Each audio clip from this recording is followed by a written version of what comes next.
Hello views, welcome to TJMS Tamil channel. நீ நான் காதல் சீரியலுக்கான அப்கமிங் எபிசோடில் போலீஸ் ஸ்டேஷனுக்கு போன அபி என்ன பண்ணுறாங்க, ராகவ் மீட் பண்ணுறாங்க. நீ நினச்ச மாதிரி உன்னோட காரியத்தை வந்து சாதிச்சிட்டல அப்படின்னு சொல்லிட்டு ராகவ் சொல்கிறது கேட்டு அபி ரொம்பவே மனசு கஷ்டப்படுறாங்க. ஏங்க இப்படிலாம் பேசுகிறீங்க, நான் அப்படிலாம் ஒரு நாளும் நினச்சதே இல்லை அப்படின்னு சொல்கிறாங்க. அதான் நீ நினச்ச மாதிரி எல்லாத்தையும் வந்து பண்ணிட்டு அப்புறம் எதுக்காக நீ பண்ணலைன்னு சொல்லிட்டு ஒன்றும் வந்து பொய் சொல்லிட்டு இருக்க அப்படின்னு சொல்லிட்டு கேட்குறாரு ராகவ். பாருங்க, நான் உங்களை திட்டும்போது கூட ஏதோ ஒரு சின்ன காரணத்துக்காக தான் திட்டுவோம், அதுக்காக இந்த லெவலுக்குலாம் உங்களை கொண்டு வரணும்னு நான் என்றைக்குமே நினச்சதே கிடையாது. அதனால் தயவு செய்து புரிஞ்சுக்கோங்க, என் மேலே எந்த தப்பும் இல்லை, நான் எதுவும் பிளான் பண்ணியும் பண்ணலை. எதுவும் சீக்ரெட்டாக பண்ணால் குட்டி பாஸ் வந்து அடுத்த நிலைமைக்கு போவார், அதன் மூலிமா நீங்கள் குட்டி பாஸை பாராட்டுவீங்க அப்படின்னு நினச்சி தான் நான் இதை செஞ்சேனே. ஆனால் இது இவ்வளோ பெரிய விஷயமாகவும் நான் கொஞ்சம் கூட எதிர்பார்க்கவே இல்லைங்க. அதுக்கேற்ற மாதிரி இந்த பிரச்சனையை நானே தீர்த்து வைக்கிறேன், என்னால் தானே இது ஸ்டார்ட் ஆச்சு, நானே முடிச்சு வைக்கிறேன் அப்படின்னு சொல்லிட்டு அபி சொல்கிறாங்க ராகவ் பார்த்து. இது ஏதோ கதை விட்டுட்டு போகிறாப்பார் அப்படின்னு சொல்லிட்டு ராகவோட மனசுக்குள்ளே தோணுது.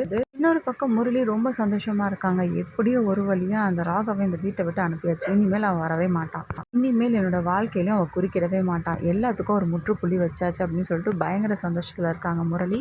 எவ்வளோ ஆட்டம் போட்டான் என் அபிச்சலத்து கூட சேர்ந்துட்டு, என்னென்ன வேலைலாம் பண்ணான், இனிமேல் அதெல்லாம் பண்ண முடியுமா அவனால், எல்லாத்துக்கும் ஒரு முடிவு கட்டிட்டோமில்ல, இனிமேல் நம்ம ஹாப்பி தான் அப்படின்னு சொல்லிட்டு நினைக்கிறாரு. இன்னொரு பக்கம் ராகவ் போனதே நினச்சிட்டு இருக்காங்க அஞ்சலி, இதனால் சாப்பிடாம இருக்காங்க. எல்லாருமே மனசு கஷ்டத்தோடு இருக்காங்க, பாட்டிமா முதல் கொண்டு. அஞ்சலியை சாப்பிட சொல்கிறாங்க. இல்லை எனக்கு எதுவும் வேண்டாம், என் தம்பி வந்தால் தான் நான் சாப்பிடுவேன்னு சொல்லிட்டு ஒரு முடிவோடு இருக்காங்க. மாப்பிள்ளை நீங்களாவது கொஞ்சம் சொல்லுங்கள் அஞ்சலி கிட்ட, அவரை கொஞ்சம் சாப்பிட சொல்லுங்கள், வயிற்றுக்குள்ளே காய்ச்சி அப்படின்னு சொல்கிறாங்க. நீங்கள் சொல்லி கேட்காதவ எப்படி நான் சொல்லி கேட்பாங்க அப்படின்னு சொல்லிட்டு முரளி வந்து நடிச்சுக்கிட்டே பேசுகிறா போல். அதுக்காக பசியோட எவ்வளோ நேரம் தம்பி இருக்க முடியும், கொஞ்சம் நீங்கள் பேசிங்கன்னா கண்டிப்பாக கேட்பா அப்படின்னு சொல்லிட்டு சொல்கிறதன் பேரில் என்ன பண்ணுறாங்க, ரொம்பவே கடுப்போட போய் மஞ்சள் கிட்ட பேச ஆரம்பிக்கிறாங்க. என்ன அஞ்சலி, நீ சாப்பிடாம இருந்தால் எப்படி, வயிற்றில் இருக்க குழந்தைக்கு நல்லதாக இருக்குமா, அதனால் வேலை வேலைக்கு கரெக்டாக சாப்பிடணும் அப்படின்னு சொல்லிட்டு என்ன முரளி சாப்பாடு எடுத்துகிட்டு வந்து கொடுக்க எனக்கு வேண்டாம் அப்படின்னு சொல்லிட்டு மறுக்கிறாங்க. சாப்பிட்டா என்ன சாப்பிட்லாம், நமக்கு என்ன வந்துச்சுன்னு சொல்லிட்டு என்ன பண்ணுறாரு, முரளியும் அங்கேருந்து கிளம்புறாங்க. ரொம்பவே சந்தோஷமாக இருக்கிறத பார்த்து சுந்தரி என்ன பண்ணுறாங்க, முரளியை பார்த்து வந்து பேசுகிறாங்க. என்ன முரளி ஒரே சந்தோஷமாக இருக்க போல இருக்குது அப்படின்னு சொல்லிட்டு. ஆமாம் அத்தை, பின்ன இருக்காதா, என்னோட எதிரி அந்த ராகவ் வந்து போலீஸ் அரெஸ்ட் பண்ணி கூட்டிகிட்டு போயிட்டாங்க, அப்போ இருக்காதா எனக்கு சந்தோஷம் அப்படின்றாரு. எனக்கு என்னவோ இதுக்கு எல்லாத்துக்கும் பின்னாடி நீ தான் இருக்குன்னு தோணுது, இது உண்மை தானே அப்படின்னு சொல்லிட்டு கேட்குறாங்க. உடனே முரளியை வந்து சுந்தரியை வந்து பார்த்துட்டு இருக்காங்க. என்ன முரளி என்கிட்ட போய் மறைச்சா எப்படி அப்படின்னு சொல்லிட்டு சுந்தரியும் கேட்க, ஆமாம் அத்தை, நான் தான் பிளான் பண்ணி இந்த பிரச்சனையில் அவனை மாட்ட வச்சேன் அப்படின்னு சொல்லிட்டு உண்மையை ஒத்துக்கிறாரு. இதை கேட்டு ரொம்பவே அதிர்ச்சியாகிறாங்க சுந்தரியும்.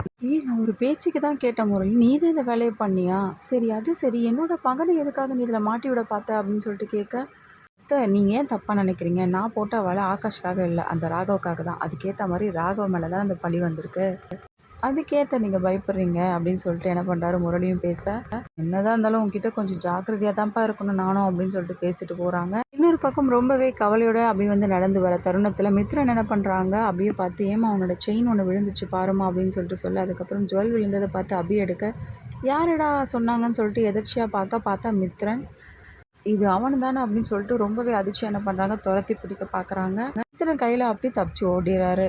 இதனால் அப்படி ரொம்பவே அப்செட் ஆயிடுறாங்க. என்ன பக்கத்தில் கையில் மாட்டியும் அவனை வந்து பிடிக்க முடியலையே அப்படின்னு சொல்லிட்டு, எல்லா தப்புக்கும் நடந்த எல்லா பிரச்சனைக்கும் நான் தான் காரணம், அதுக்காக தப்பே பண்ணாத அவரை எப்படி அரெஸ்ட் பண்ணி வச்சுருப்பாங்க அப்படின்னு சொல்லிட்டு யோசிக்கிறாங்க. நடந்த எல்லா உண்மைகளையும் வந்து போலீஸ்கிட்ட சொன்னாலும் அதை ஏற்க வந்து மறுத்துடுறாங்க. அதனால் ஒரு விஷயத்த வந்து பண்ண ஆரம்பிக்கிறாங்க. அப்படி கணவர் மேலே எந்த தப்பும் இல்லை, எல்லாத்துக்கும் நான் தான் காரணம், உண்மையான குற்றவாளியை கண்டுபிடிங்க அப்படின்னு சொல்லிட்டு போராட்டம் பண்ணுறாங்க. அதுக்கப்புறமா இதன் மூலியமாக இந்த கேஸ் எடுத்து வந்து நடத்துகிறாங்களா இல்லையா, அது எல்லாமே தெரிஞ்சுக்கலாம். அதுக்கு மறக்காமல் நம்மளோட சேனலை வந்து சப்ஸ்கிரைப் பண்ணிக்கோங்க, கூடவே இருக்க அந்த பெல் ஐக்கானும் கிளிக் பண்ணிவிடுங்க, அப்போ தான் நான் போடுற அடுத்தடுத்த வீடியோஸ் உங்களுக்கு நோட்டிஃபிகேஷனில் வரும். ஓகே வியூஸ், தேங்க்ஸ் ஃபார் வாட்சிங் திஸ் வீடியோ.